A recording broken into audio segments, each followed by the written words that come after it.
What's going on, everybody? Welcome to your daily astrology horoscope for Monday, August 5th, 2024. Astrologer Brian Scarborough here, fixed air moon, keeping the collective fixed on astrology.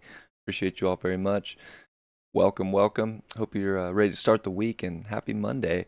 Let's take a look at the charts. We got the old trusty iPad back, do a little drawing, like good old times. Well, we're coming off that big new moon in Leo.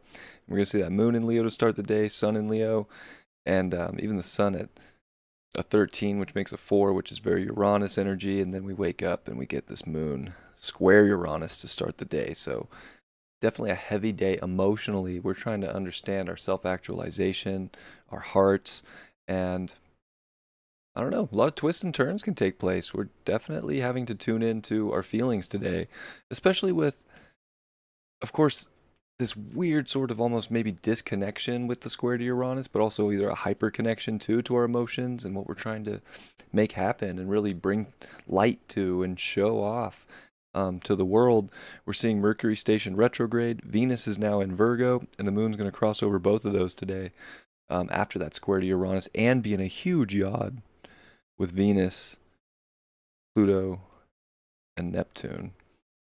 So it's hypersensitive of like your creative actualization. And like, I don't want to say that today could start off with high electricity in a way that feels good, and then all of a sudden like this bubble's gaining this, egocentric power of self to be able to make things happen. And all of a sudden it feels like midday there's just like the bubble gets popped, like someone, put a thumbtack in it. But there's, definitely like hypercritical rationalization about certain things and the truth of them, the feeling behind them. I mean, it's 100% a day to be in your feels, to trust your feelings, to trust your gut. With Mercury stopped, yeah, we can rationalize things, and I can think we can see them black and white and kind of for what it is, but it's like the dust is settling, and all of a sudden it's like, well, what's most important for your heart right now to clean the dust off of? It's almost like you can't clean the dust off of everything at once. It's not like we can just clean the whole, darn ship that we're trying to steer here in our life. But like, what's the most important things to our heart? And at the same time, we ought to almost take ourselves out. And I do think the moon quincunx Neptune in this yod is something that can kind of take our ego out of the picture and help us be more service oriented. I mean, we're gonna have three bodies here, planetary, a luminary with the moon and Venus, which at sunset will be beautiful, by the way. Venus and the moon, just when the sun sets. Um, that'll be a gorgeous sight. And I think that, too, this is bringing us back into the feelings of like finding that pure beauty within ourselves, within relationships, and just within our lives. And like seeing the beauty in the imperfection of life before getting, so hypercritical about how perfect it needs to look. And also being able to provide some kind of a service for others and to, maybe even help other people clean certain things up in their life too if you're feeling good. So it like becomes very service oriented, but it becomes very nitpicky. It becomes like, almost trying to focus too much on the mind, and we want to like really stay heart centered today.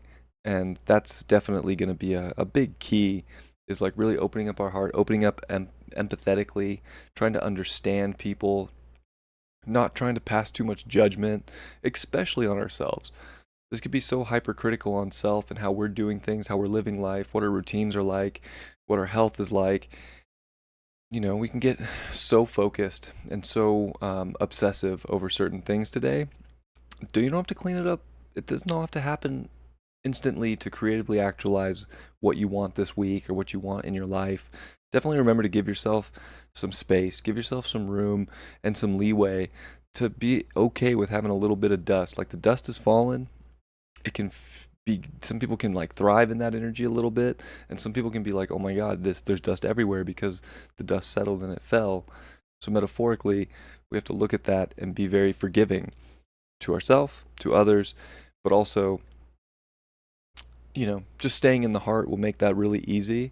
And we'll be able to stay like hyper connected to really beautiful things, and kind of see like the most important things to actually get mentally engaged with, and the things that we're getting mentally engaged with that are just causing stress, just causing some kind of a hardship, just some kind of a nitpick, um, that, may or may not be important to us today. So I think it's real important to keep that in mind. We got Jupiter and Saturn within 3 degrees of their square.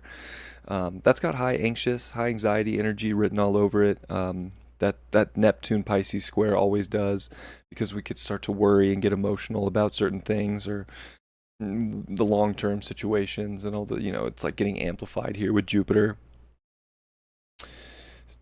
Things will get cleaned up as they need to be. This is about, responding to your feels, responding to the emotion, responding to the actual physical nature of your life, and finding a good mix between like how to keep expanding things, and then what does need to get consolidated, cleaned up, and what can maybe serve a better purpose, or how you could serve a better purpose in your routines in life, in your day-to-day life, to live in a more pure, heart-centered space today. So I hope everybody has a great Monday. Kick the week off nicely after that new moon.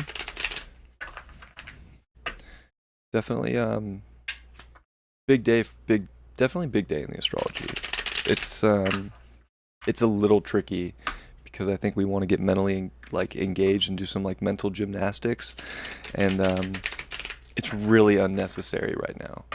It's just like a feeling game right now, and the feeling shows the purity to the best way that you can be towards others, the best way you can be towards yourself, the best way to like live in the purity of your heart without over rationalizing and stressing out, and making things harder than they need to be for yourself. Like, just because maybe the bubble pops, maybe it was a good thing that the bubble popped, and we don't need to cry about that was our favorite, balloon.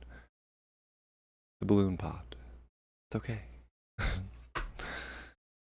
Blow up another one. We'll put the effort in, put the work in, and get another one going that's more actualized and more expansive for the thing that we want in our life. Page of Swords in reverse. Yeah, I mean, I think that's fitting. Like, don't play these crazy mental gymnastic games in your head. Like, try to avoid like immature thought. This is a time of like a lot of individual growth and individual empowerment, and we don't want to, have a bunch of like immature thoughts feeding something that doesn't matter, doesn't make sense. The things that make sense are the things you feel, and we want to remember to get into that energy and then put our focus there. And when the heart's engaged and when the feelings are engaged, then we can think about things. Then we can, figure them out, and we can probably move through them pretty quickly. But I think if we just jump mentally into something, we're discounting the real gold nugget that is in the feeling of the situation that needs to be responded to, not so much the mental right now. So I love you guys. I hope you have a great Monday, and I'll see you all tomorrow. Much love. Peace.